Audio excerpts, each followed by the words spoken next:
Hello boys and girls, it's Steve the Builder here again today, Tuesday. I'm painting at the moment. I've painted this little boat we made yesterday. Nearly finished. I painted it with very thick paint, and it's house paint, white house paint.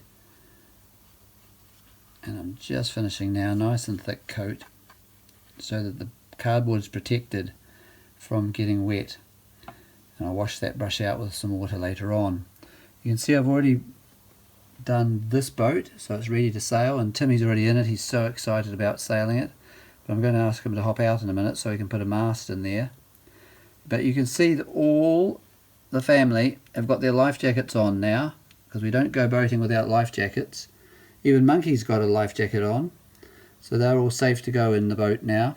But what this boat needs is a little mast, because we want it to sail along. So I've got some examples of some masts here. Here's one I made out of paper, curled up and glued along the edge. That's quite lightweight. Here's a twig, and you can see we've got a twig on this boat here as well. And this boat that we're going to put the mast into, the one that Timmy wants to sail, we're just going to use a little wee mast. I'm going to snip the end off, that sharp bit, because it's only a tiny boat, so we want a tiny little mast. Now something exciting happened today. A glue gun arrived, and I've never had a glue gun before. So instead of using my PVA, which I normally use, I've got a hot glue gun. Your mum or your daddy might have one of these. You squeeze the trigger and some hot glue comes out. Look, it's very hot, so you'd have to ask mummy and daddy to use that. It's quite very hot, you don't want to burn your finger.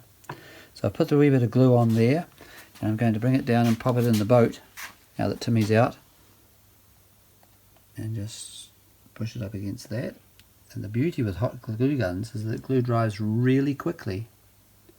So just make sure that's straight up and down, and that will be dry in a minute. So Timmy, you can go boating. Let's try that. We'll pop the boat in the water, see if it floats with this lovely paint job. Yes, it does. That's great. And Timmy's going to want to sail it, so I'll pop him in here for now. And we haven't got a sail on there yet, Tim, so we'll just push you along, pretend the wind's blowing on the mast, and away you go. Well, that's great. Sasha might like to come with you for a ride, Timmy. That's good. So we'll finish that sail off tomorrow. We'll leave him floating around there. He's safe and sound now. And we'll come back down to my workshop. So if you're wanting to cut one of these twigs, you could use cutters if it's thin enough, like my cutters here, or if it gets pretty thick you might want to use a saw. And if you use a saw, it's good to put it in the vise. Now you've got a vise like this at preschool. You tighten it up and it holds it very firmly, and then you can cut it wherever you want to once it's held really firmly with a saw. Now there's saws at the preschool too, I know. I've got a tenon saw up here, and that's what I'm going to use to cut that twig, because I want it a wee bit shorter than it is. I want to make a boom in actual fact. So we're going to just put it here, and we're going to cut here. Take my hand out of the road so you can see it cutting. And it's going to cut right through that twig, nice and squarely off. And the twigs cut nice and squarely off. Put that saw back up.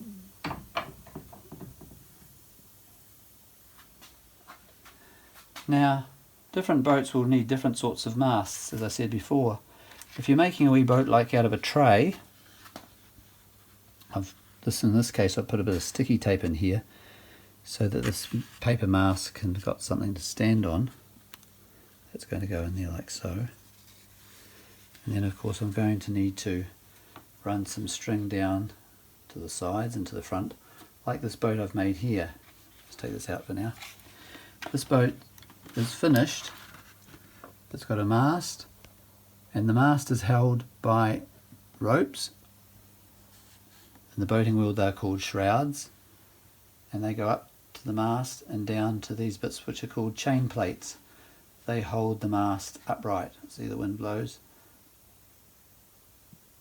and the mast doesn't fall down because the strings hold it nice and firm. So I'm going to talk about making these chain plates for your boat should you have a plastic one. Now, you can use a plastic bottle like that for a boat, but you might also want to use a plastic bottle like this one here. And in this case, we'd need something to hold the mast up. So I've gone and got my tape. It's a very sticky tape. I'm going to pull a piece off to make the chain plate, and I'm going to fold the end over like so.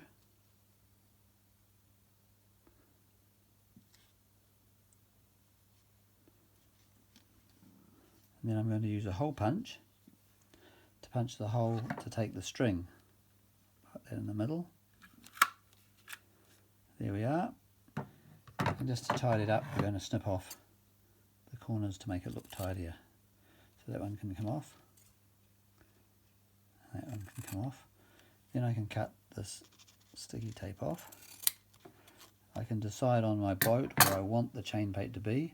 This is going to be the front of the boat, so we want the chain plate to be back about here. And I'm going to put that there and stick the tape on. So of course what I'm going to have to do is make one for the other side and one for the front. So it looks like this boat here. So we've got something to tie the string to, and then they can go up the mast. Now this boat's hull is quite flat, so it's probably going to be safer from tipping over than this one, which is a wee bit round. It's a bit square, but it might tip over. So we're going to have to think about how we could stop it tipping over, because most boats have means of stopping them tipping over. For example, a sailboat, here is a sailboat hull, this bit's called the hull, has a keel. There's the keel, and the keel is weighted so it pulls the boat up straight when it wants to lean over. So we need to either put a keel on there or some sort of weight in the bottom of the boat to make sure that it doesn't tip up, because once the mast is there, the wind blows, it's going to want to tip over. So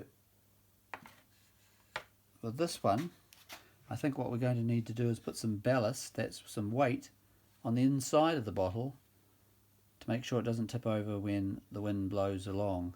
So we'll do that tomorrow. I'll show you how we do that. Now while we're looking at hulls, you can see we've got different hulls for different boats.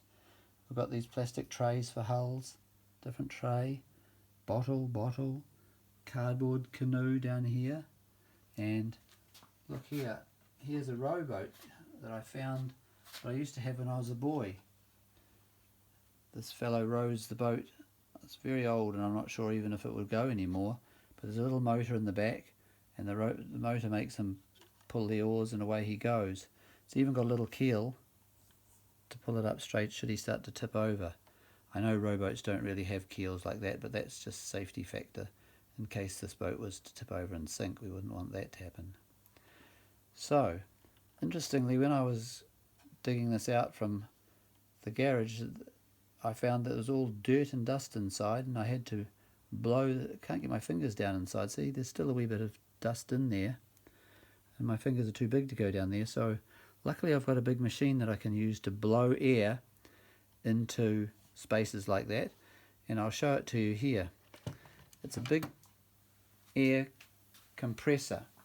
It's got a big pump here. I've just shifted all my cardboard boxes out of the road so you can see. It's got a big pump in here and a fan to keep it cool, and a tank underneath, big tank.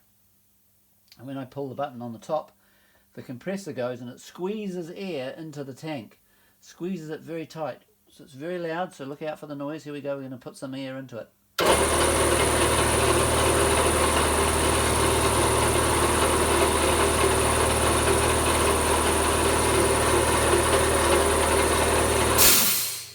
So now it's full of air, and I've got a gun here, and if I pull the trigger, the air that's squeezed up in the tank is going to come round the pipe and out the hose. Whoa.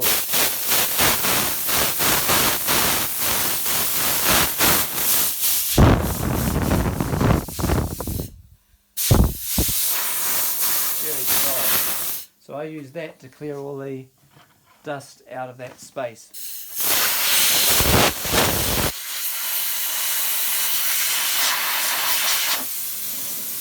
You can see it's very powerful. Of course, I use this compressed air also for running a nail gun, because the air can come through into my nail gun, and when I pull the trigger on the nail gun, push a nail out into wood. So that's a very handy tool, isn't it? Pretty big one though. Takes up a lot of space. So we'll just hang that up for now. So boys and girls, tomorrow we'll be looking at adding some ballast into this, putting the other chain plates on and a mast. We might pop a hole in there to put the mast up. We might put a sail on Timmy's wee boat so he can sail along with the breeze.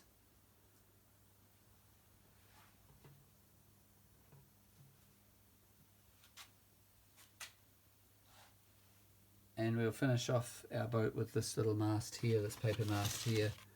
That'll be fitted on there with some string going down as well. And we might even start a static boat. I'll explain what a static boat means tomorrow as well. So until tomorrow, everyone, look after your parents, be good boys and girls, and I'll see you tomorrow. Bye bye.